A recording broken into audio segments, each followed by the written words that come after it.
Praeitą savaitę aš labai išlipau iš savo komforto zonos ir padariau tokį sprendimą savo gyvenime.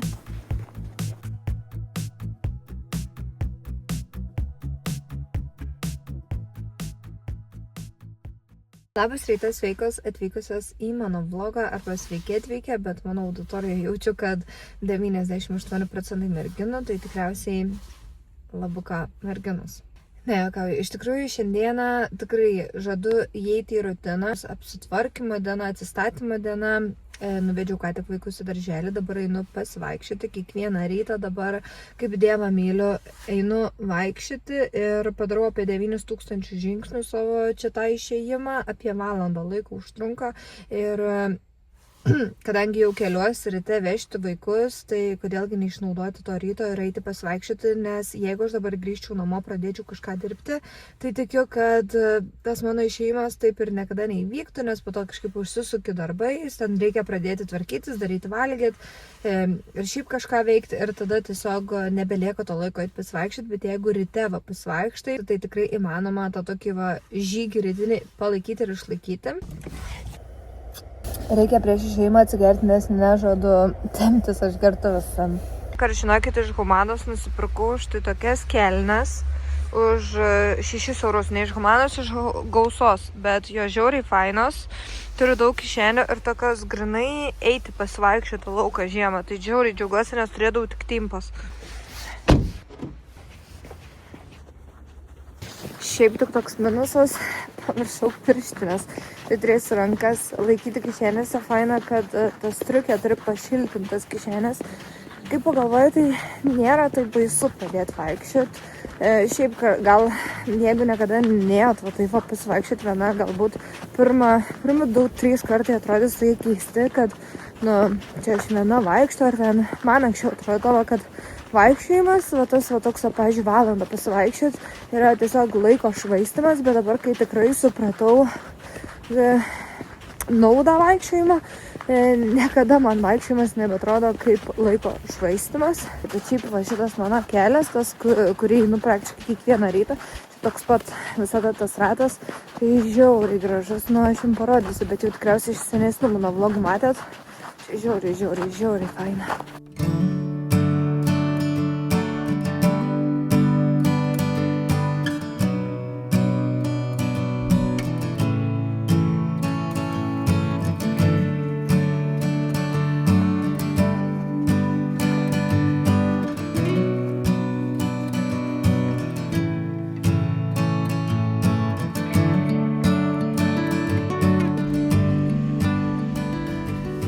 Aš jau pasivaikščiau, kaip ir dienos pratimai baigti, šiaip per šitą savo žygį sudeginau apie 300 kalorijų.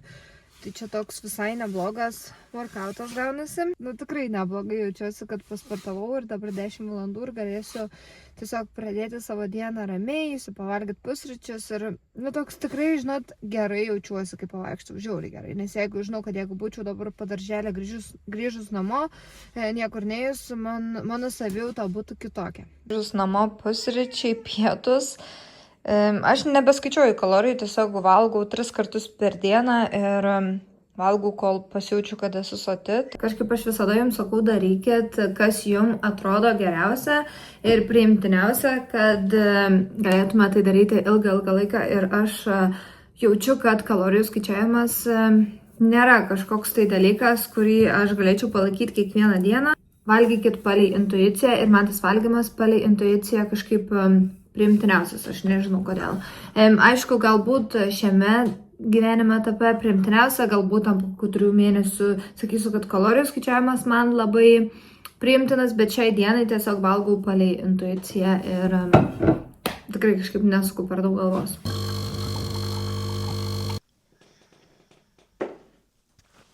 Wow. Nesuprantu, kaip kiti žmonės gali tiesiog negerti kavos. Noriu atsisėsti ir pasišnekėti su jumis ir aptarti, kaip aš noriu pradėti savo naujus metus ir galbūt įkvėpti jūs. Praeitą savaitę aš labai išlipau iš savo komforto zonos ir padariau tokį sprendimą savo gyvenime. Aš praktiškai atsisakiau visų savo darbų iki šiol, kuriuos turėjau ir pradedu sausio mėnesį šviežiai, naujai, su naujais darbais, naujais tikslais ir pokyčiais. Šiais metais kaip niekada stengsiuosi suprasti, kas yra iš tiesų man naudinga ir daiktų atžvilgių, ir santykių atžvilgių, ir viso, kame tikrai stengsiuosi įsiaiškinti, ką aš naudoju kiekvieną dieną, kas yra man naudinga, kas atneša man džiaugsmo ir kas yra man vertinga. Aš buvau užauginta iš tikrųjų kaip maksimalistė. Mano mama mėgėja pirkti visokių dalykų ir aš užaugau toje atmosferoje, tai galbūt dėl to ir sunku man yra labai keistis.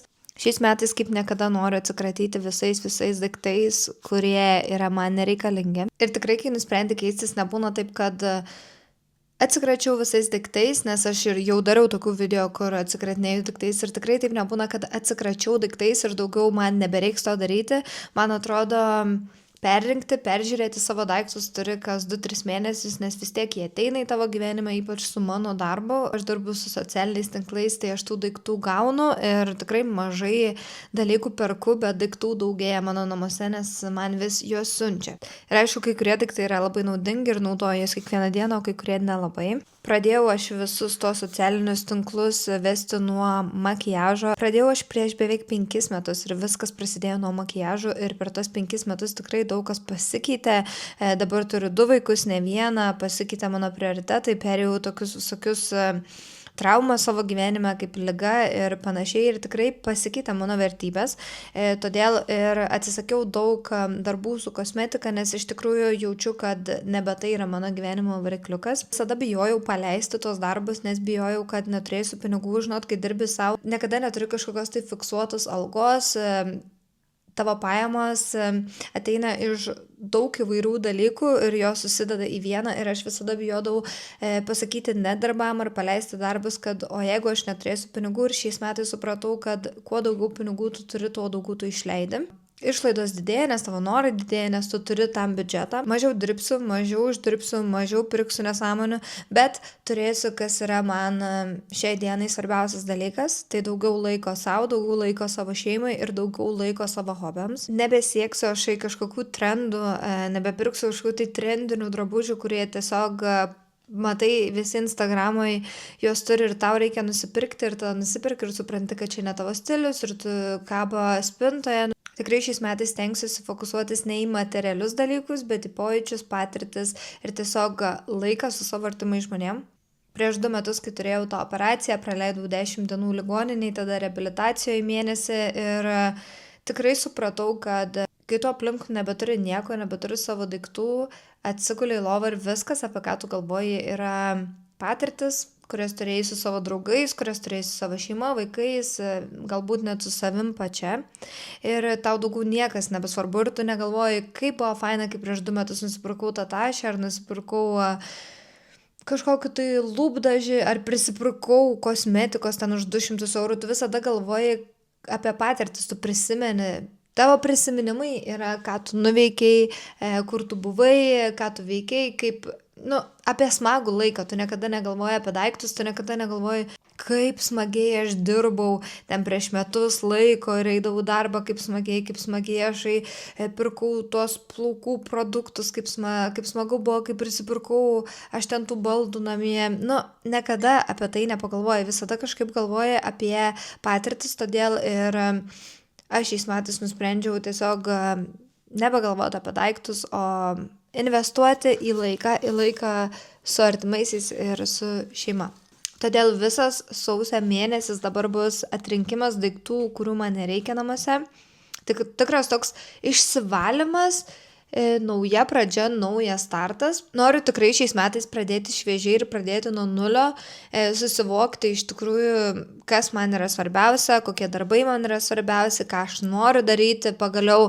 Ir tikrai dabar šiam gyvenime jaučiu, kad tikrai YouTube aš noriu tęsti, nes galiu labiausiai atsiverti ir su jumis pasišnekėti šitoje platformai. Aš tiesiog noriu įkvėpti ir padėti žmonėm surasti tas gyvenimo vertybės, surasti tą gyvenimo tikslą, galbūt labiau džiaugtis gyvenimu. Tai toks mano yra tikslas ir jeigu galiu bent vienam ar 2 žmonėm padėti per savo socialinius tinklus, per šitos video, tai Aš tada labai esu laiminga. Tikiuosi, gal jūs galbūt irgi pasisemėt gerų emocijų, idėjų iš manęs, galbūt priverčiu jūs taip pat pasikeisti ir labai tikiuosi, kad priverčiu.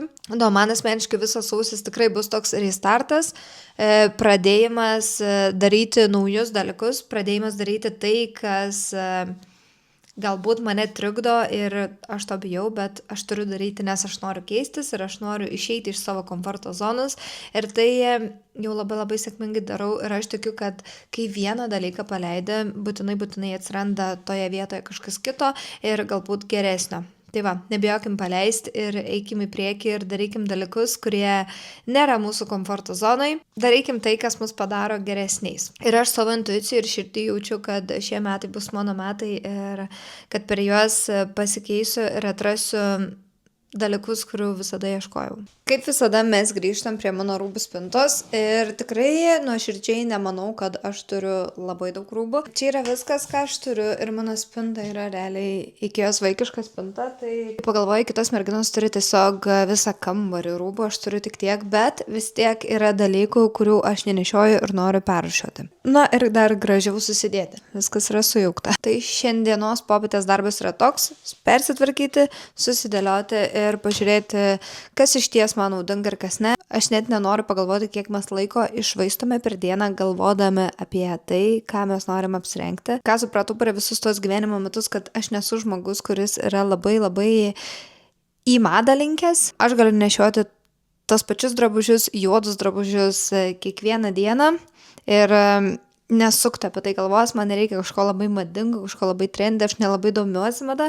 Tai ką supratau, kad šiais metais aš tiesiog noriu fokusuoti į aukštos kokybės drabužius ir pašalinti iš savo spintos poliesterį. Kas nežinot, aš studijavau mados dizainą prieš 10 metų. Ši profesija man neprilipo, bet kas prilipo, tai žinios, kurias įgavau studijuojant. Ten išmokau apie medžiagas. Kaip žinot, geriausia nešioti drabužius, kurie yra natūralūs, tai yra medvilnė, vilna. Visi tie drabužiai, kur sako poliesteris arba akrilas, jie yra nenatūralūs, tai praktiškai tas pats, kas jūs ant savęs nešiotumėt plastiką. Tai žinokit, kad jeigu matote sudėtyje poliesterio arba akrilo, tai yra nenatūrali medžiaga, kuri yra padaryta iš plastiko. Todėl šiais metais iš savo drabužių spintos noriu eliminuoti kiek įmanoma daugiau nenatūralios medžiagos, audinių, drabužių ir viso kito. Tik aišku, nieko neišmėsiu, ką turiu dabar sunešiosiu, o ateityje viską pirksiu tik natūralios medžiagos ir kad būtų aukštos kokybės, kad būtų dalykai ilgamžiai. Nebe kažkokie tai akriliniai megztiniai, kurie po 3 skalbimų nusidėvi iki tokio lygio, kad jūs reikia išmesti. Noriu tikrai tokių drabužių, kurie išlaikys ilgą laiką ir kurie mano spintoje kabės ilgą laiką.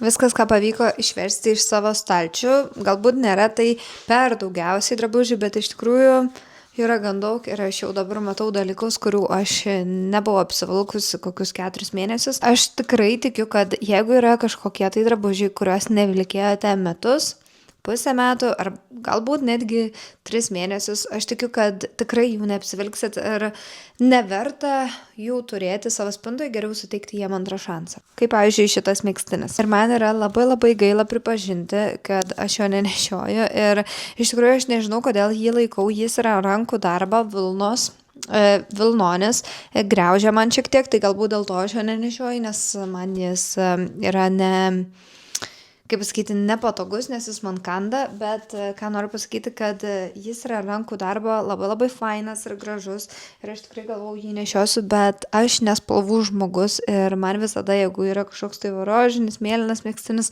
aš negaliu nešioti. Šiaip jeigu visas setas, tarkim, rožinės kelnės, rožinis viršus, kaip treningas, tai galiu nešioti, bet kai tiesiog megztinis, aš nežinau, kur jį pritaikyti. Todėl manau, kad šitą megztinį tikrai verta įdėti į Vintedą, kaip ir sakiau, rankų darbo vienetinis, tai reikia įdėti ir parduoti ir suteikti jam antrą šansą.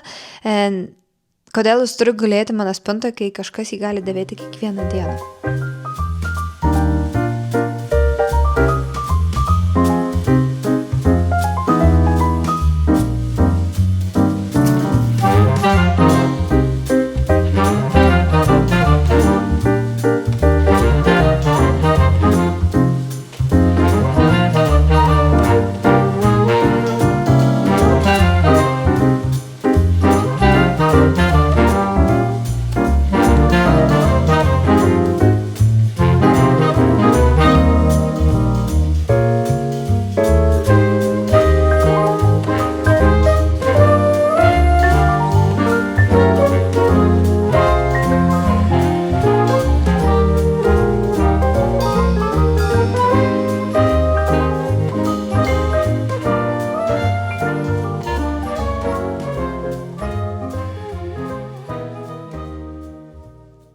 Visas šis procesas pasibaigė viso kambario persitvarkymu.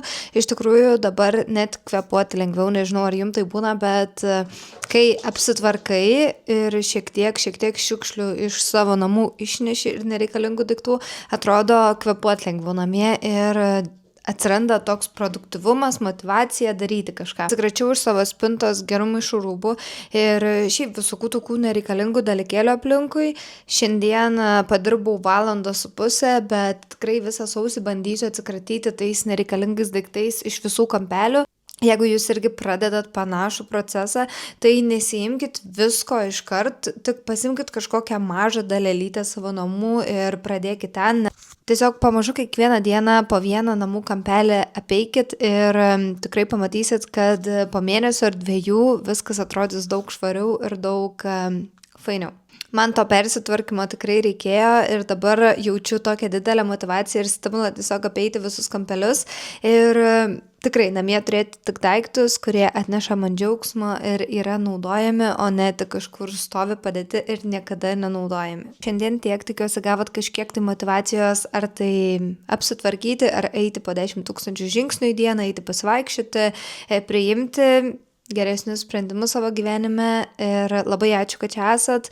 Jeigu patinka mano turinys, nepamirškit paspausti subscribe mygtuką, o aš jūsų lauksiu kitą dieną. Iki!